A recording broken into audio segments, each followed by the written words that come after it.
Stark effect is the splitting of spectral lines in the presence of కంగారు పడకండి, మీరు వచ్చింది కరెక్ట్ వీడియోకే. కానీ ఈరోజు మనం డిస్కస్ చేయబోయేది ఆ స్టార్క్ ఎఫెక్ట్ గురించి కాదు, ఈ స్టార్క్ ఎఫెక్ట్ గురించి.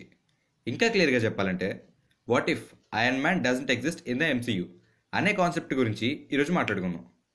యాక్చువల్లీ లాస్ట్ 3 days నుంచి నా హెల్త్ కొంచెం అప్సెట్ అయింది. సో ఈ ఒక్క వీడియోకి నా వాయిస్ అండ్ బ్యాక్గ్రౌండ్ నాయిసెస్ కొంచెం ఇగ్నోర్ చేసేయండి. ఇంకా కాన్సెప్ట్లోకి వెళ్తే, జరిగిన ఎంసీయూ ఈవెంట్స్ అన్నీ రివర్స్లో మాట్లాడుకుంటే, నెంబర్ 1, మల్టీవర్స్ ఉండదు.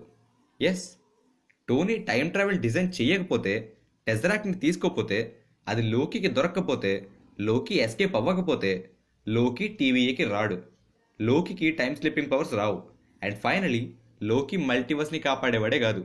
సో టోనీ లేకపోతే మల్టీవర్స్ అనేది లేదు. నెంబర్ 2, క్యాంగ్ ఉండడు. కొన్ని థియరీస్ ప్రకారం Kang Tony Stark descendant, and Tony design చేసిన టైం ట్రావెల్ టెక్ వల్లే క్యాంగ్ అంత పవర్ఫుల్ విలన్గా తయారయ్యాడు. But anyways, it's just a theory. Number 3, multiverse saga ఉండదు. ఒకవేళ టోనీ ఎండ్ గేమ్లో తన లైఫ్ని సాక్రిఫైస్ చేసి స్నాప్ చేయకపోయి ఉంటే, థానోస్ యూనివర్స్లో లైఫ్ అంతా ఎండ్ చేసేసేవాడు, అండ్ అప్పటితో ఎంసీయూ ఫినిష్ అయిపోయి ఉండేది.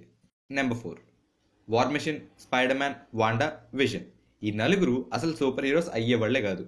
ఎందుకంటే ఈ నలుగురు ఆరిజిన్కి main reason Tony Stark. Number 5, civil war జరిగేదే కాదు. సో అవెంజర్స్ అందరూ కలిసే ఉంటారు కాబట్టి థానోస్ని ఫేస్ చేయడం వాళ్ళకు కొంచెం ఈజీ అయ్యేది.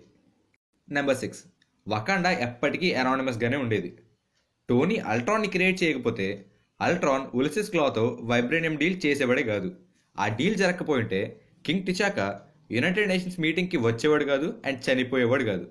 ఆ తర్వాత జరిగిన ఈవెంట్స్ అన్నీ కూడా చాలా డిఫరెంట్గా ఉండేవి, అండ్ దానివల్ల వకాండా ఇంకా ఎప్పటికీ అనానిమస్గానే ఉండేది. నెంబర్ 7, టోనీ లేకపోయింటే న్యూయార్క్ బ్యాటిల్లో అవెంజర్స్ ఓడిపోయేవాళ్ళు, ఎర్త్ లోకి కంట్రోల్లోకి వెళ్ళిపోయేది, అండ్ అవెంజర్స్ ఇనిషియేటివ్ స్టార్ట్ అవ్వకముందే ఎండ్ అయిపోయేది.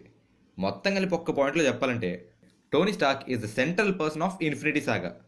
ఇదంతా ఇప్పుడు ఎందుకు చెప్తున్నానంటే, ఇన్ఫినిటీ సాగాకి టోనీ ఎంత ఇంపార్టెంటో, మల్టీవర్స్ సాగాకి డాక్టర్ స్ట్రేంజ్ అంత ఇంపార్టెంట్ అని మార్వెల్ 2 years బ్యాక్ ఒక స్టేట్మెంట్ రిలీజ్ చేసింది.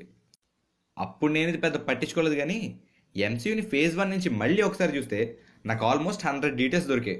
వాటన్నిటిని కనెక్ట్ చేస్తే వాటి సెంటర్లో డాక్టర్ స్ట్రేంజ్ ఉన్నాడు, అండ్ ఈ details 80% of the secret war స్టోరీని రివీల్ చేస్తాయి. సో అంత ఇంట్రెస్టింగ్ డీటెయిల్స్ని నా దగ్గరే దాచుకోవడం కరెక్ట్ కాదు కాబట్టి మీతో షేర్ చేసుకున్నా. కానీ ఈ డీటెయిల్స్ తీసి ఎక్స్ప్లెయిన్ చేయడానికి ఒక్క వీడియో సరిపోదు. సో దాన్ని ఒక సిరీస్లా చేద్దామని డిసైడ్ అయ్యా, అండ్ ఈ సిరీస్కి నేను పెట్టిన పేరు స్ట్రేంజ్ థియరీ. ఈ థియరీకి సెంట్రల్ ఫిగర్ డాక్టర్ స్ట్రేంజ్ కాబట్టి ఆ పేరే దీనికి పెట్టాం. ఈ సిరీస్ గురించి నేను బిల్డప్లు, ఎలివేషన్లు ఏమి ఇవ్వను, సిరీస్ చూసాక మీరే కామెంట్ చేయండి. యాక్చువల్లీ ఈ సిరీస్ 2 years ముందు స్టార్ట్ చేయాలి, కానీ స్టార్ట్ చేయకపోవడానికి ఒకటే రీజన్. ఒకవేళ మీరు ఈ వీడియో చూస్తుంటే మీకు ఇది ఆల్రెడీ తెలిసే ఉంటుంది, ఒకవేళ చూడకపోయి ఉంటే వెళ్ళి చూసేయండి, చాలా చిన్న వీడియోనే ఉంటుంది. So hello my dear Marvel fans, this is your filmy boy back again with strange theory episode 1, Stark effect.